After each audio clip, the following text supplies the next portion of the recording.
김성태 자유한국당 원내대표의 임기가 내일로 끝납니다. 이에 맞춰서 이제 한국당의 차기 원내대표 선거가 바로 내일 진행이 되는데요.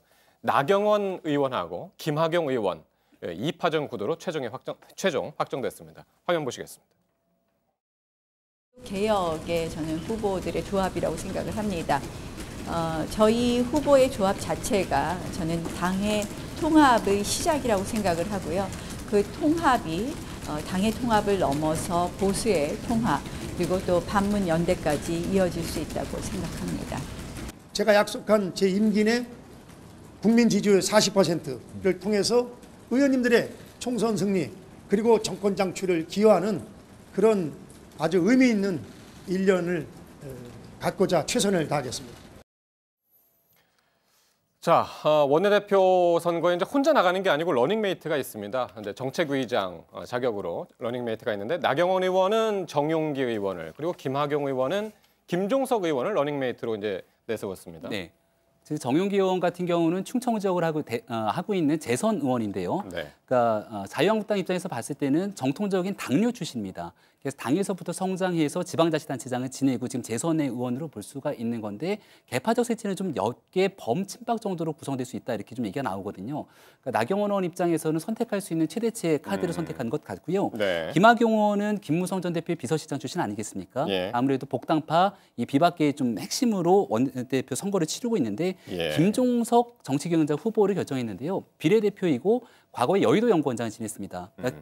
김종석 의원 하면은 아마 맨큐의 경제학이라고 하는 책 이거를 번역해서 굉장히 좀 잘 알려진 경제학자인데요. 네. 초선의 비례대표다 보니까 여기에 대한 중량감은 좀 떨어지는 것 아니냐라고 하는 분석과 함께 그래도 정책적인 측면에서 실력은 상당수를 갖고 있거든요. 네. 당 내부적인 구도를 보게 됐을 경우는 현재까지는 범친박의 중도까지 아우르고 있는 나경원 의원이 조금 더 유리한 지점을 갖고 있는 건 사실인데 예. 원내대표 선거라는 건 말 그대로 의원들이 선거를 하는 거라 뚜껑을 열기 전까지는 아무도 그러니까요. 모르거든요. 예. 현재로서는 누가 당선이 되게 될지 한치 앞을 알 수 없다. 뭐 이렇게 좀 분석할 수 있을 것 같습니다. 원내대표 경선 말씀하세요. 네, 원내대표 경선 때 어떤 말이 나오냐면 의원이 100명이면 표는 300표입니다.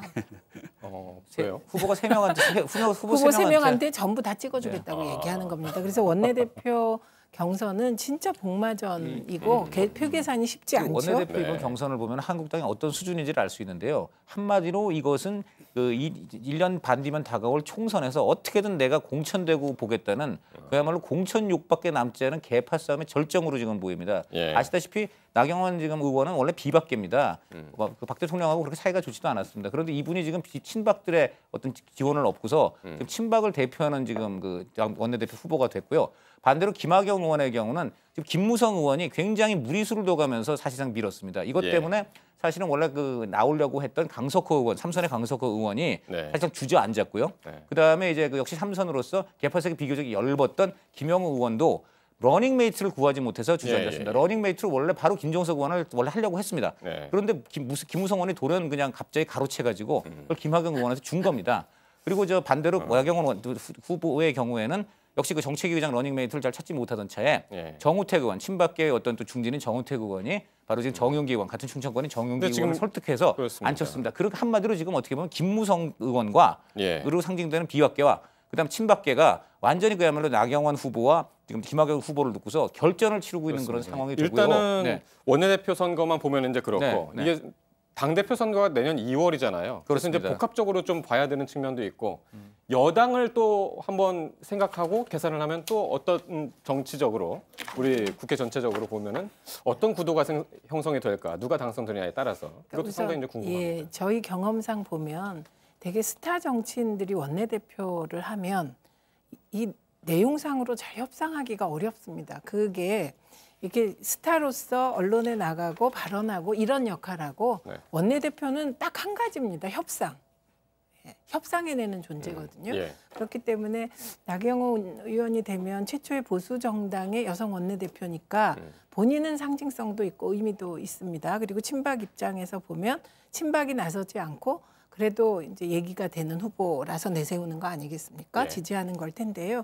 근데 여야 협상은 좀 어려워지지 않을까. 그래서 전국은 좀 더 좀 껄끄러워질 수 있겠다. 이런 걱정은 좀 됩니다. 그리고 네, 말씀하세요. 저렇게 되면 완전 친박, 비박, 개파 싸움이 되는 것으로 비추기 때문에 네. 그렇죠. 네. 예, 그렇게 비춥니다. 그리고 나경원 의원이 된다면 이제 변형된 새누리당인가 뭐 이런 생각이 들게 되죠. 예. 이 부분에 대해서는 좀 사람들마다 생각들이 다른 것 같은데요. 일단은 이번 원내대표 선거에서 대표적으로 친박을 대표하는 인사가 나가지 못했습니다. 네. 그러니까 나경원 의원은 사실은 과거 당을 떠나지는 않는 상태였기 때문에 자유파로 구분이 됩니다만은 네. 친박계 의원이라고 나경원 의원을 구분하기는 어려운 측면들이 존재하거든요. 그다음 차기에 대한 전당대회에 대한 후보군으로 보건돼도 대표적인 친박을 대표할 수 있는 인사들이 사실은 거론되지가 잘 않고 있는 상황이거든요. 그래서 과거와 달리 강성 친박의 색채들이 옅어지기 시작하면서 색깔이 조금 빠지고 그러니까 결국은 친박과 비박에 대한 대리전의 성격들을 걷어낸 채 새롭게 당을 좀 추스리고자 하는 그런 의지 속에서 당이 좀 결집하려고 하는 구성들도 있기 때문에 알겠습니다. 앞으로 향후의 전망들은 조금 지켜봐야 되지 않을까 싶습니다. 예.